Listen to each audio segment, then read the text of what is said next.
అలానే ఇంకొకటి గురుస్థానం బాగుండాలి. గురుస్థానంలో ఇట్లా అడ్డగీతలు ఉండాలి.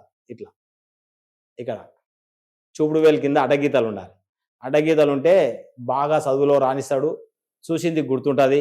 ఒకసారి క్లాసులో వింటే చాలు. చిన్నప్పుడు జరిగిన సంఘటన కూడా వానికి 50 ఏళ్ళు వస్తే కూడా చెప్తాడు.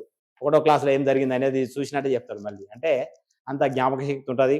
ఇవి ఏం చేస్తాయంటే బాగా చదువును రాణిస్తాయి. చదువులో గుర్తింపు వస్తుంది. అలా కాకుండా ఇట్లా ఒకటి చుట్టూ రౌండ్ ఒక గీత ఉంది అనుకోండి, ఇట్లా మొత్తం వలయంలాగా గురువేలు కింద అంటే ఈ చూపుడు వేలు కింద వలయంలాగా ఒక రౌండ్ గీత ఉంది అనుకోండి, అతని మెమరీ పవర్ ఇక ఎవరు ప్రపంచాలు ఆపలేరు. అంటే అసలు ఎన్ని చెప్పినా గుర్తుపెట్టుకుంటాడు, మర్చిపోడు. ఇక క్యాల్కులేటర్ కూడా అవసరం లేదు. అంటే టకటక నోటికి చెప్పేస్తాడు. అంటే మొత్తం అతని ఈ రేఖతోటి అతనికి మొత్తం మెమరీ వచ్చేస్తుంది ఫుల్గా. అంటే గురుస్థానంలో ఇట్లా అడ్డగీతలు ఉండాలి.